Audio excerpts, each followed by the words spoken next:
What's going on, everyone? This is Brent Cromer with the FSA podcast, where we teach online health coaches how to sell at a higher rate and scale their business with more profit. Today, I'm joined by Brett Owens, one of C4F's finest online fitness coaches. Brett came to us about 7 months ago from a referral.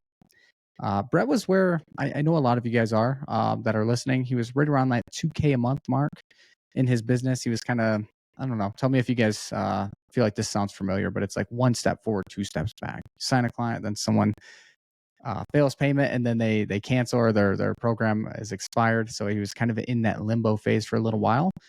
He came to C4F again, wanting to hit $10,000 a month. Let me know if that sounds familiar for a lot of you guys as well.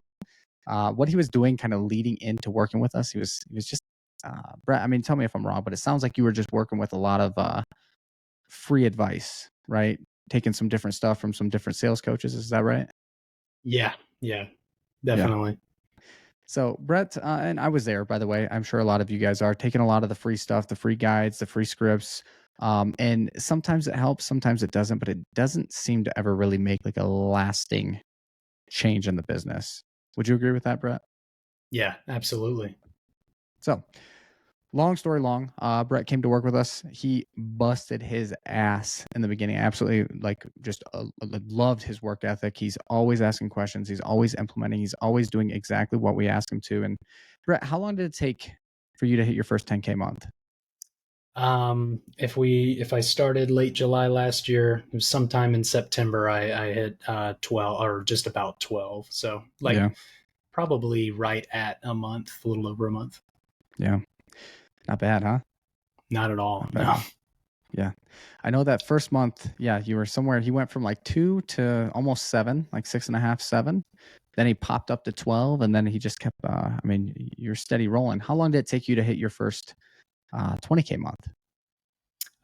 That happened in December. So like right at the end of our 6-month stint together, hit 21.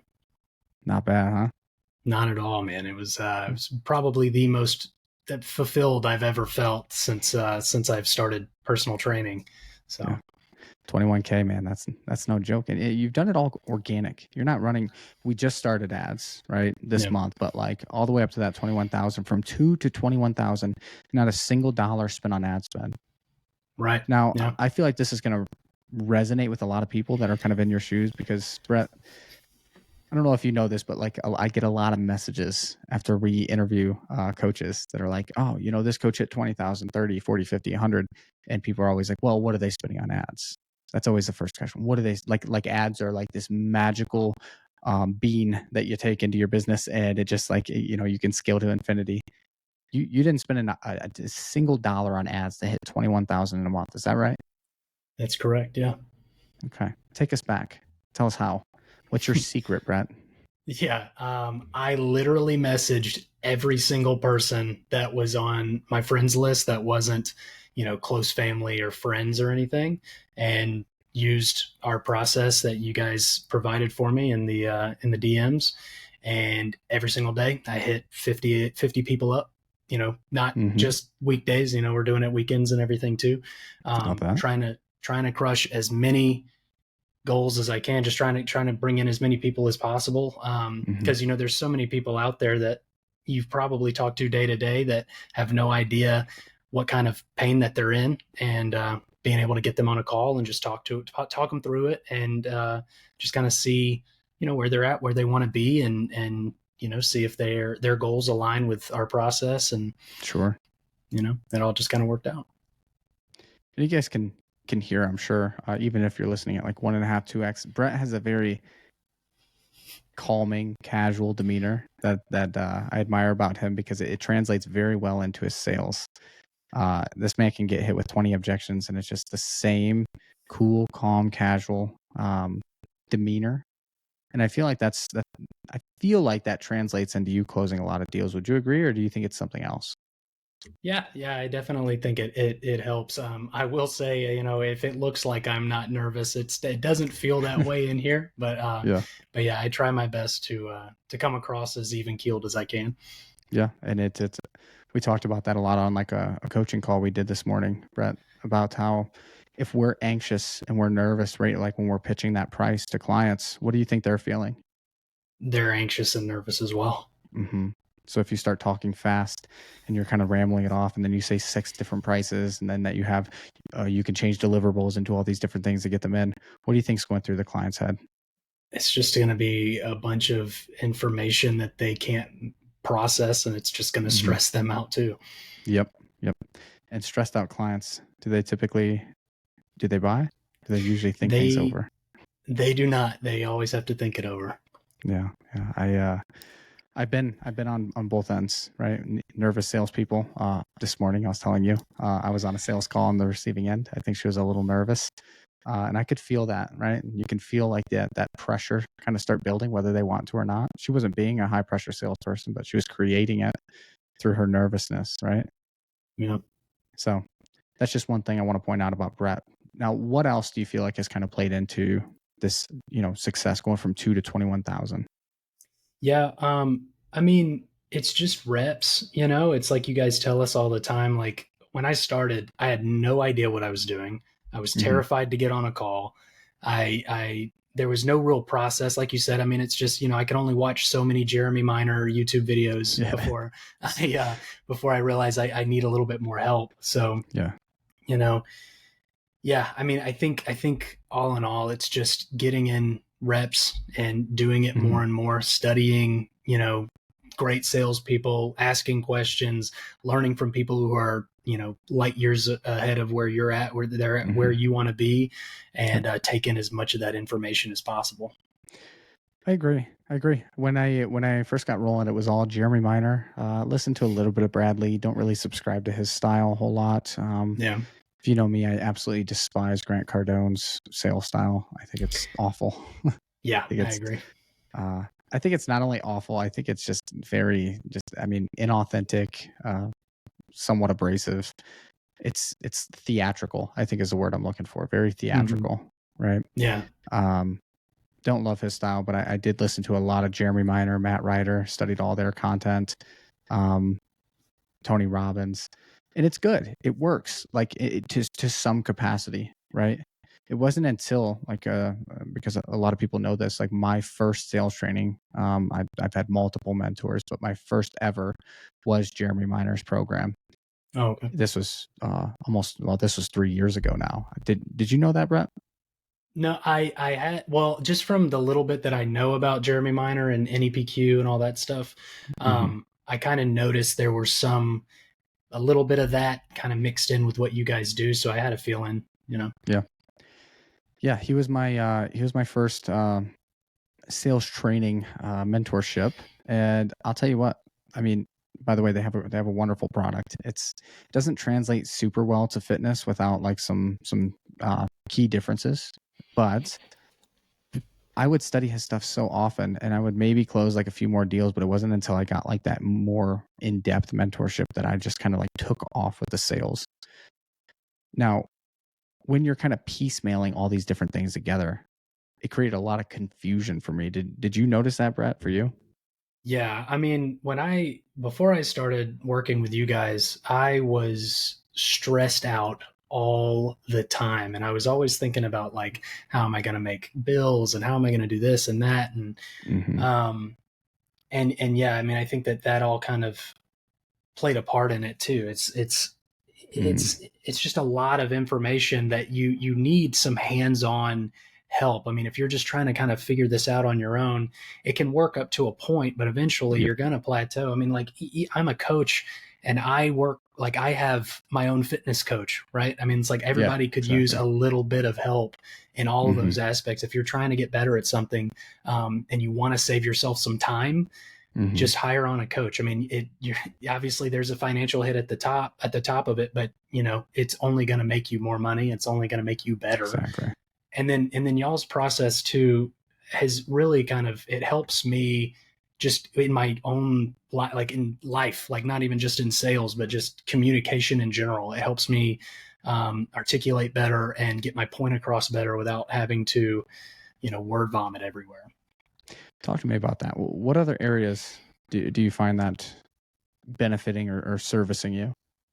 Yeah, I mean, even just in my marriage, I mean, for one, like just being able to communicate with my wife on, things that need to get done around the house, or like maybe she did something or I did something, like she did something that upset me, or I did something that upset her, and like we can Sure. communicate about that and talk about that, and it's taught me how to listen, and be understanding, and then be able to problem solve in that conversation. Yeah. Problem solving. It's a lot in marriage, yeah. Yeah, for sure. Listening, articulating, problem solving. A lot of similarities to business and marriage, in my opinion. So it's funny how, like you said, just being able to articulate things and being able to ask things in a certain way, like how far that can actually take you in a lot of different circumstances, right? Right. I'll give you guys an example. We had a client, Nick, fly in this weekend, and he brought a buddy who's an agency owner. He runs an ads agency, very successful, runs it for like blue collar workers. So we were just meeting for the first time, but we hosted them for the weekend. Had a blast. We went to Breckenridge this weekend. We got a late start on the day. Tons of traffic, 3 hours of traffic from Denver. And by the time we got to Breckenridge, Brett, there's the same parking lot we park in every time. You get out of your car, you have your snowboard, and you can literally snowboard down to the first lift and it takes you up. So it's so convenient. So we try our best to get to this lot every time. And it was full. It was completely full, jam-packed. And it was just like that conversation that I had. He's like, yeah, so sorry, you guys are going to have to park here. It's about, 30 minutes away. Plus you got to have a shuttle that takes you back here, because it was just packed. Breckenridge was packed this weekend. And I just asked questions and had like a casual conversation with him. And the questions that I asked allowed us to actually get a parking spot, front row, one of the VIP parking spots, which was really cool. But I didn't think anything of it, Brett. Like I thought like this is just something I would normally do, like if it was just me and Brooke. But it didn't occur to me until Nick and Colton were like laughing about it at the end. They're like, dude, I need that. Like Colton was the agency owner I just met, and he's like, I need to do more of that, man. He's like, that's sales right there. And it just like hit me. I was like, oh, I didn't even realize like what I did, but I got us, front row parking where it would have costed us another hour and a half of travel, right? Right. So it's just funny. It's funny how applicable sales abilities are, like everything that you do. Yeah. I mean, and it's patience too. I mean, like it gives you an opportunity to like not freak out or get upset or get frustrated. Like it gives you a minute to assess and figure things out, take a second to step back. And then you're like, okay, well then let's try this, and this, or something like that. And I feel like I never really felt that way until, we started practicing this every day, Yeah. And that we do. What did you struggle the most with in sales? Was it something to do with like, I suppose like your because I know we talked about demeanor, maybe knowing like what to say, when to say, how to say. Like, what do you feel like was kind of your kryptonite when it came to actually closing these high ticket deals? Yeah. And you've made a post about this before, but it's been rough for me to objection handle, especially around money. And you made a post not too long ago that made a lot of sense to me, but it was about how like, whatever you struggle with when it comes to, being on the consumer side of the call, it's going to be harder to help the other person overcome that same thing. Why is that? Because you don't even know how to overcome it yourself. So it's like you're trying to, I mean, at least that's what I gather. No, like, that's exactly it. Yeah. So it's like, I had the hardest time trying to justify making large purchases. And, now like working with you guys and kind of getting through that and understanding that like, it's going to make them better, right? It's going to make you better. That's the whole purpose of this. That's been the big piece that I think has helped me the most, is how to, I still have a lot of work to do, but how to effectively objection handle and not get like crazy nervous just because someone says it's too expensive, or because someone says that they got to talk to their husband, or they got to think about it. Like there's a way around that, and there's a way to kind of get them over that hump. Like it's just, you're a coach on the sales call just as much as you're a coach off the sales call. You gotta get them over that hump. You gotta help them get there, you know? Yeah. Let's dive into that. Let's talk objection handling. That's been the theme all day. Yeah. Yeah, yeah. Let's help the viewers here. Everyone that's listening, you guys are in for a treat. Let's talk about how to overcome finance objections, because this is something that you've excelled at like tremendously. Your paid in full rate is kind of insane at this point, right? But it wasn't always that way. Obviously, you said that you struggled with money in the beginning, so it was hard to help people overcome that aspect. That's what I hear a lot, is when people feel guilty, right? And this may or may not be your situation, but if people struggle with finances, they feel guilty telling someone else who's struggling with their finances to invest into them, because they start questioning if they're worth it, if their program's worth it, or if it really should be a top priority for them if their finances are tight. Are those thoughts that ever crossed your mind Not anymore. No. in the I beginning? In the beginning it did. And I think a lot of that was just you know, obviously I had to get on some people before I could feel this way, but just seeing the results and really understanding that, like, at least with us, it's not just me that people are working with. Like, you're Mm-hmm. working directly with me, but we have other coaches on our team that we connect everyone with. So it's Sure. like we're not only selling like just this one program. Like, the main thing we sell is high ticket accountability, and that is what Mm-hmm. I've like, understanding that and knowing that, like, you know, I'm a good coach. I get people results, but I also have a team of coaches that gets people results. Mm-hmm. Has helped me kind of realize, like, and the amount of work that I put in just to making sure my clients stay on top of everything and like showing up Mm-hmm. for them day in and day out, like just putting in the work as a coach has really helped me with my conviction on Yes. that side of things. Is like, and I mean, I know you know that too, because you're hands on with all of us. And I like, try to be. yeah, I mean, you're really good about, and I take a lot of what you and Wayne do and implement it into my coaching program, because you guys are so hands on. You're always checking on us, always making sure things are good to go. And if you're doing that as a coach and a salesperson, like when you're in that Mm-hmm. sales position, you shouldn't have any problem telling them what the price is. And if they come Yep. at you with like it's too expensive, like there's something in there where they don't understand just how much value really is there and how Exactly. you can definitely get them to where they want to be. Great point. Great point. And I know I talk to a lot of fitness coaches, business coaches. We've helped other business coaches with their sales. We've helped a lot of different industries. Obviously, we focus 99% on fitness, but like something that's global is people feel so guilty when they don't get a client results, and it's all in like what lens you look through. For me, I'll be completely honest, Brett. Like, and I know you feel the exact same because you just touched on it. But like, I put in so much effort. Where like, if people aren't getting results, they're getting hit up. They're like, we're putting all these mechanisms in place to hold them accountable to get them results. If somebody doesn't get results, I can sleep at the end of the day knowing I didn't just take someone's money, that I put everything I had into it. And like, the only way we're gonna fail is if you give up. Mm-hmm. That's it. And that's how Yeah, I built the whole business, was like on that model. Like, you're not gonna fail from us. Like, it's I will do everything in my power. Like, the only way you're gonna fail is if you just stop showing up.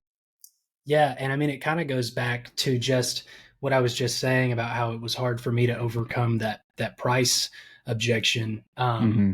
When I understand now, like, I know that this is a steep investment. I know that it can be expensive for some Mm-hmm. people, and understanding that, like, these people gave me their money and they expect me to perform, or Mm-hmm. to show up for them.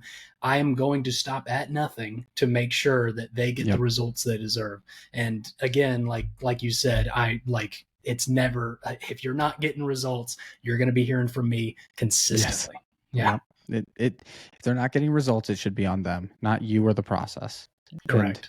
if you can truly prove that to, I mean, if nothing else, to yourself, you're going to feel a lot better uh, at the end of the day. Whether or not they're getting results, you're still going to feel better knowing you did everything that you can. And then again, yes, when you're pitching that price, you know that you're like, this is why we're so selective, right, Brett? Like, Mm-hmm. we're not taking on kind of iffy clients that are, where we're dragging them through the door, kicking, or got them in a headlock, kicking and screaming, to join our program, because we know how much effort it's going to require from us to get them to do anything. And like, I don't know if you're like me, but I don't want that.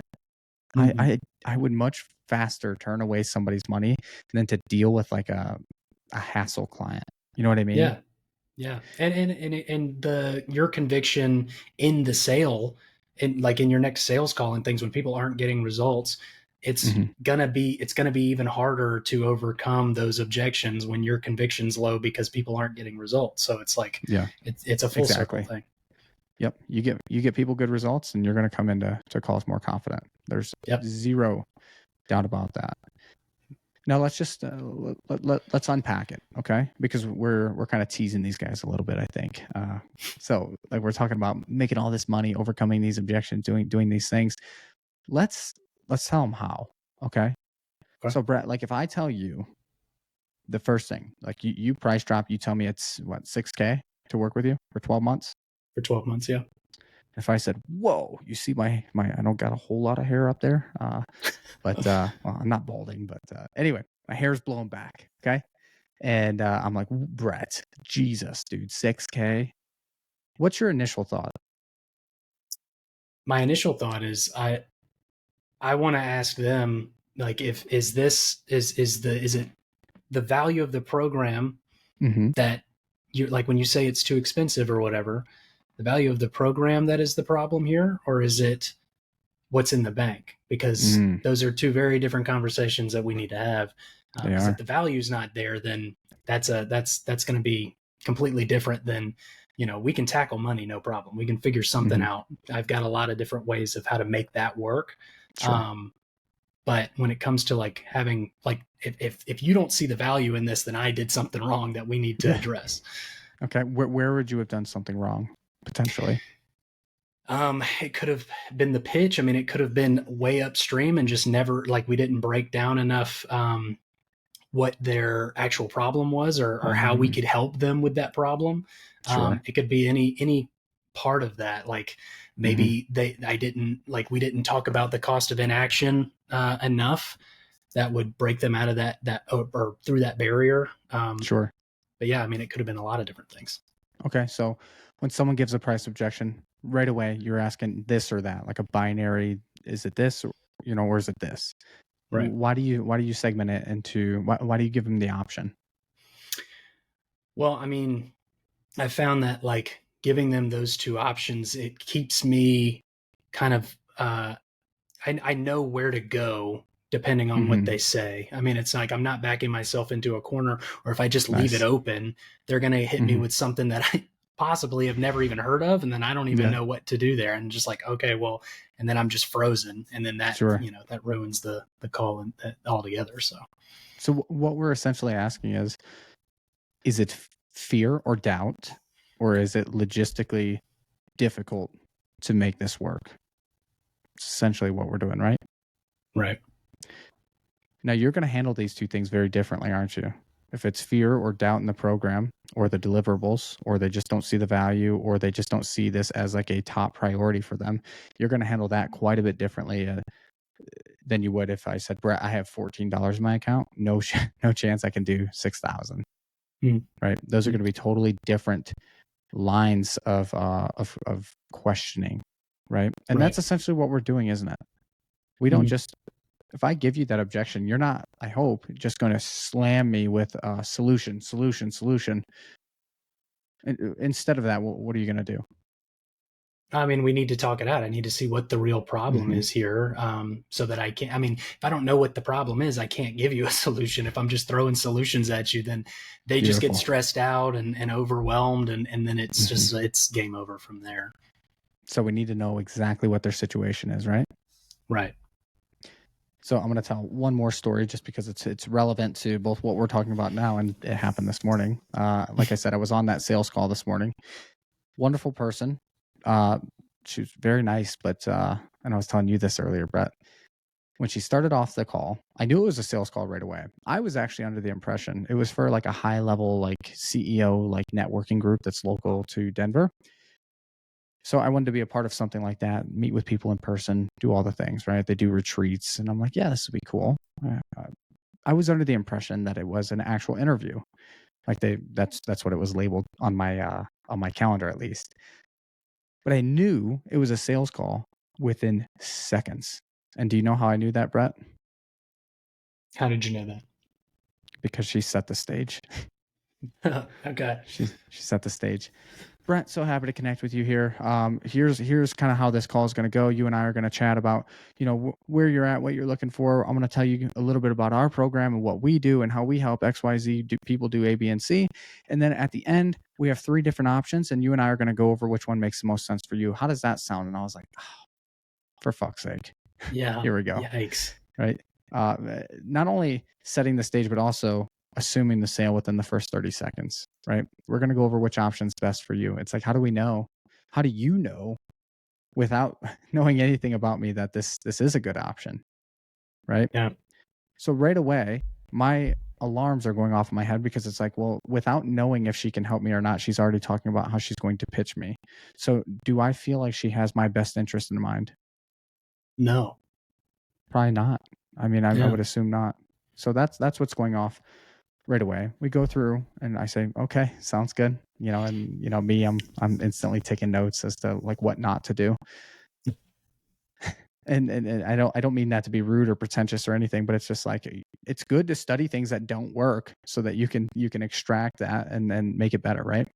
Right. So the very next thing she does, she goes, so Brent, again, we have about 30 minutes here. Take 2 minutes and just kind of tell me who you are and what you're about and what you're looking for. I'm like, oh, so I get 2 minutes. Wow. That's very generous of you. So I get 6% of this call is what that comes out to. 6% of this call is mine.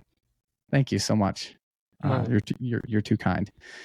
So I got my 2 minutes. I explained a little bit. I was purposely vague, Brett, because I'm kind of having fun at this point. But like I'm right. I gave her a little bit, but like very vague, just to see if she would clarify, dive a little deeper, look to understand, probe, ask questions. Nothing. It was, I love that.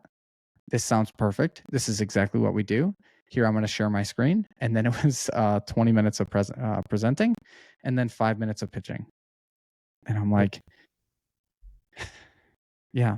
Now, why do you feel like that? That's amongst some of the things that I said. Why do you feel like that general structure, like if we're breaking it down into percentages, right? I got 6%. First off, 5% was setting the call. I got 6%. And then the other 89% was pitching. Why do you feel like that's not appropriate in most instances?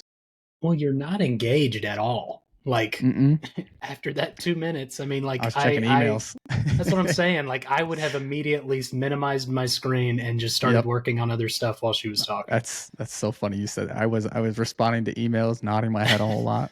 Yeah. I would not.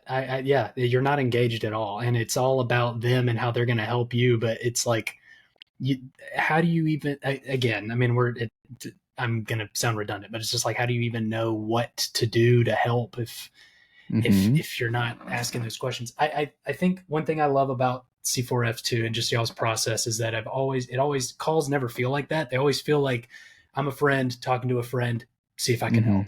And that's it. That's it. Yeah. Yeah. And the big word there, guys, everybody stop. If you're listening to 2X, if you go into every call, and your first question shouldn't be to the prospect. It should be to yourself. It should be your internal dialogue. Can I help this person? If I can, I'll offer my services. And if I'm offering my services, again, that means I think I can help, which means I have conviction in what I do. Okay. I know there was a little bit of a circle there. Can I help this person? And if I can, I'm going to offer my services. That means if I said a price to you, Brett, that means I have full 100% conviction that not only are you going to get results or that there's a high probability that you'll be successful, but there's also character traits that align with who we want to work with. Right. Right. So if I'm saying a price to you, that means I've checked all my boxes. I'll happily say no if you don't. And people appreciate that, because it's honesty, right? So when we got to the end of the call, she had her 3 options, and trust me, I knew from the beginning, right? She set the stage on that very clear. She went through her 3 options, but she didn't recommend anything to me either. Why do you feel like she wasn't able to give a real recommendation on what would be best for me? Because she doesn't know what's best for you. Bingo, you win the big prize, the big teddy bear. She doesn't know. She doesn't know. If I would be willing to bet, Brett, that if I went back and I was like, what did I tell you earlier that I wanted? I would bet some money to assume that she would struggle to recap anything that I said because I was vague. Right. Right. And then even if you did sign, and I'm not saying you would be like this, but I mean, like someone who's like that, like we talked about it before, if they have goal, or if they don't even have a goal, or if they have like very like goals that I'm not, like if they want to be a running, if they want to learn how to be a marathon runner, I'm not the coach for you. You know, I'd recommend that you go to someone who is, but it's like, I don't know, like you bring them on and then now what? Like you don't even know how to help them if they do end up signing. And then you got to ask all those questions again. And do you think that that goes over really well? No. It just, people are buying like more than ever. Okay, this is my assessment. This isn't based off Business Weekly or the New York Times or anything. This is my assessment. People are more skeptical than ever before. I mean, literally ever. Because at this point, and it's funny because this may have been one of my first podcasts, or I think I was doing a seminar. Okay, I was like a guest speaker, and this was 2 years ago, Brett. And I told people, I'm like, by this point, a good amount of people have been on Zoom calls and had been attempted to be sold to. This was like 2-3 years ago. Now it's like, okay, everybody that you're like 90% of the people you're talking to have been either sold or attempted to be sold on Zoom or on a phone call.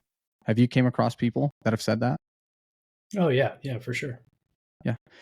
Brooke, my girlfriend Brooke, she says the same thing. She's like, even ad space is very saturated. You know, a lot of the people she's getting on calls with from ads are like, I just see these ads everywhere all day. It's a different coach every single day. She's like, I just decided to click on yours. And of course she clarified and she's like, well, what stuck out though, right? Like if you've never clicked before, like why mine? Just to get some insight to run better ads, right? To double down on what's working. But it's like people are skeptical. And the vast majority of people that are doing this, pardon my French, they're shitty at sales. They're running outdated methods like the one that I dealt with today. Right. When you can separate yourself like Brett does here with his clients, not only are you going to close more deals, you're going to close more follow-ups, and you're going to get a lot more referrals when people actually feel good taking that step with you. Right. Would you agree? Yeah, 100%.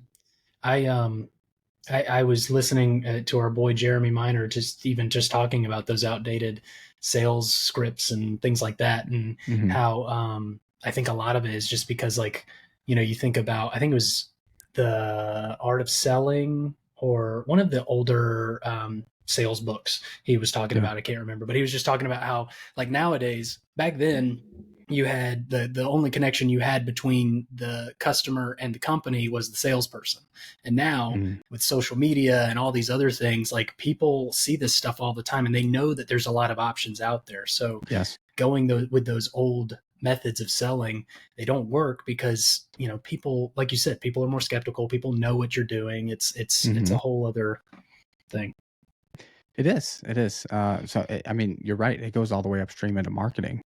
I did a training the other day. I put it in the course for like choosing, like how to choose like your avatar. But like, it's so important to people are buying a person, not just a business in our space. Okay.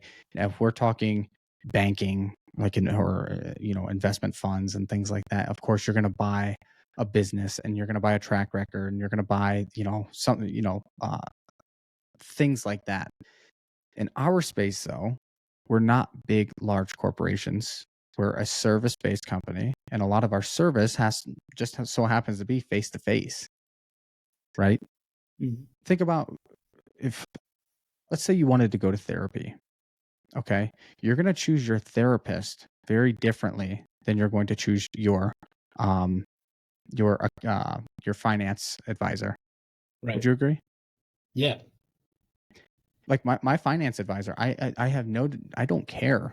Honestly, the quiet and the more you know, what's the word, like intrinsic they are, probably the better. You know, those people tend to be pretty good with numbers. I'm okay with that. But if you go to a therapist who's like that and doesn't ask very good questions, that's going to be kind of weird, isn't it? Yeah, I mean, if I'm working with someone for a year, I want to like them, you know? Yes. I would hope, right? So this is one of those things where, like, when people are choosing, they're buying the person, I'll buy the business, I'll buy the track record from my financial advisor. But if I'm buying something that of someone who I am going to speak with on a weekly basis, that I'm going to share some personal things with, that's going to literally see me in my freaking underwear every Monday or Tuesday that my check-in is, right? I want to like them. I want to connect with them more Right. so than I would. I'm not sending pictures of me in my underwear to my finance advisor. Right.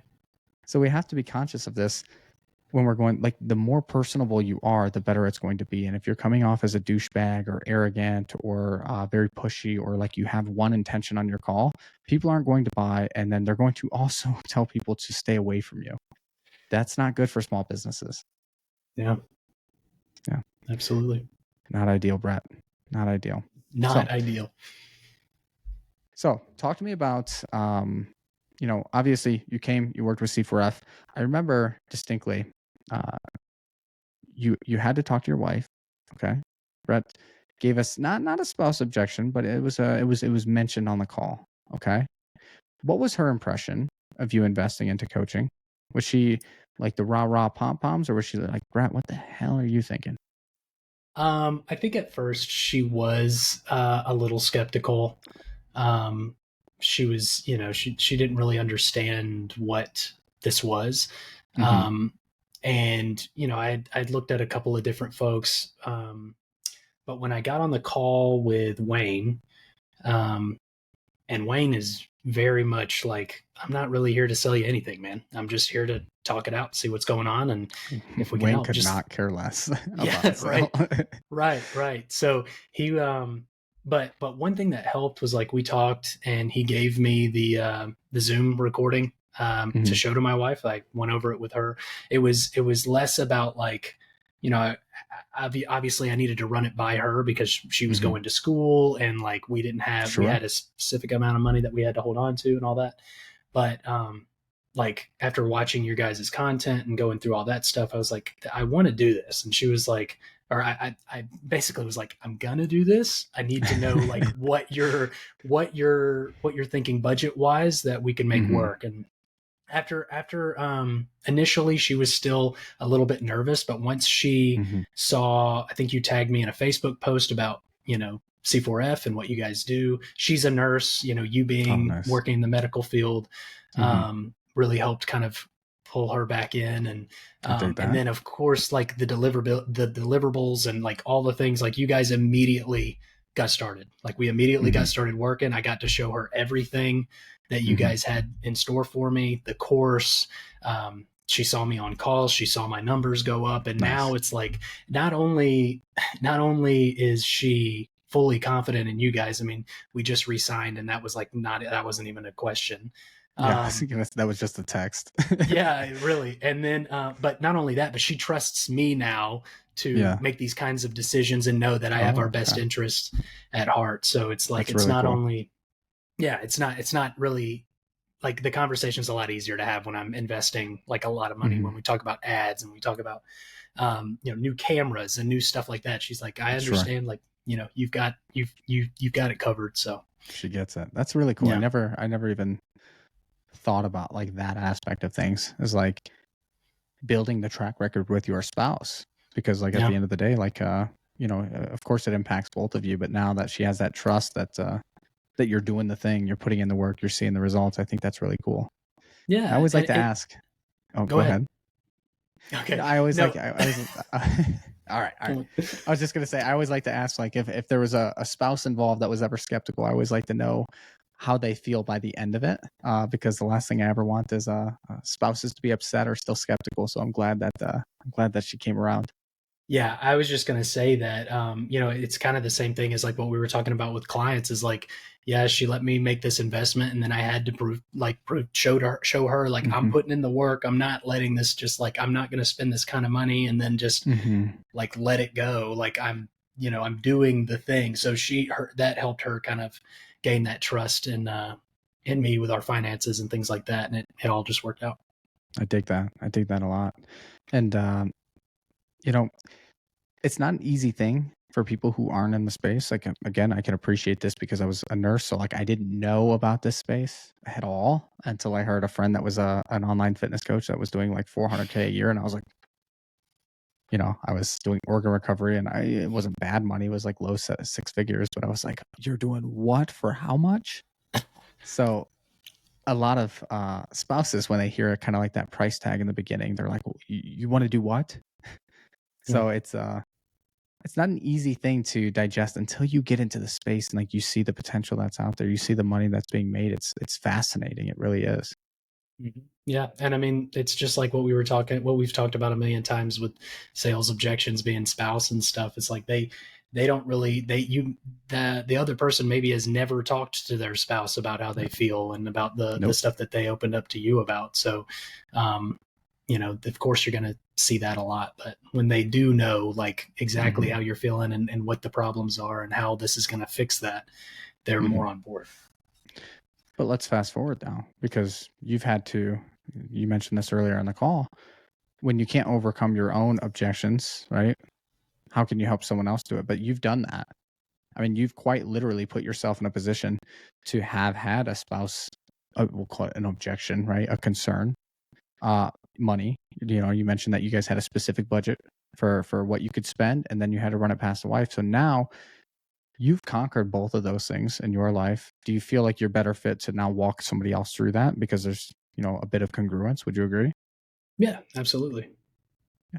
I mean, that's what it all comes down to. It's like, would I do this? Would I make this decision? If the answer is no, you have no business trying to guide someone else into that.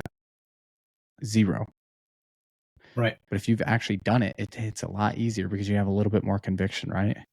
It's like telling your friend to go jump off a cliff. It's like, would you do it? If the answer is no, you really have no business telling somebody else to do that. Right. So that's what we talk about with always acting in the client's best interest. Okay. Acting in their best interest and being that trusted authority that guides them to a decision, not forces them or backs them into a corner. You're just guiding them. And when you can look at it through that lens, I mean, sales, it's not really hard. Yeah. Not anymore. Yeah, it's really not. Yeah. Brett, my final question here. Appreciate you hopping on, by the way. You're a wealth of knowledge. Brett's an absolute killer in sales, marketing, DMs. He's got a really buttoned up business. What is your advice for those who are under 10K? Those who are kind of doing the back and forth, the one step forward, three steps back. Nothing ever seems to catch, right? Their tires are always spinning. What's your advice for those people when it comes to, I don't know, let's say they're considering C4F? Would you recommend it? Is it something you would do? Yeah, absolutely. I wouldn't be working with you guys or re-signing with you guys if I didn't believe in the process. But I think my advice to anyone like that, and really, I mean, I see it all the time with people in any profession who are just having a hard time figuring it out on their own. Get a coach. You have to have a coach, even if it's just for 6 months, or even if it is just for like a short period of time. Learn how, like, you could think that you have it all figured out and realize that the foundation was not right to begin with, and you wouldn't know that unless you had a different set of eyes looking at your business and how to work on things. So having a coach has completely, like, I was just thinking about it today. Like I find myself being able to deal with adversity a whole lot easier now because I know I have a plan, I know how to fix things, and I know I have a team in my corner willing to help me through whatever issues I'm having. So having a coach has been beyond helpful. Yep. 100%. And what you're paying for, I mean, you're paying for all the deliverables, but the other thing you're paying for is just you're skipping the line. I mean, you're quite literally, like when I started C4F, I got all my coaching in sales, which was great. I did not have a business mentor, which was not great. In hindsight, I literally wish I would have just paid for somebody to teach me how to actually run a business, because I had to figure all that out myself. And that resulted in a lot more mistakes that I could have just avoided.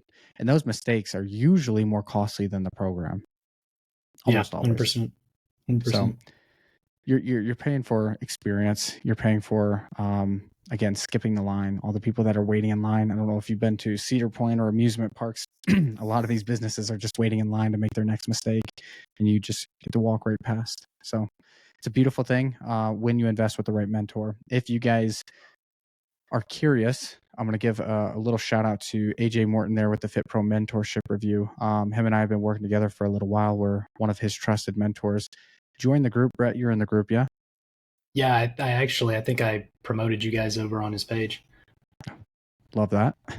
So I'm not allowed in the group. Okay. He doesn't allow business coaches to be in the group. So we can't prospect. We can't encourage or sway or do anything like Brett posted a review. I've never seen it, which is cool. I mean, it's great to hear, but I've not seen it to this day. So he monitors that very well.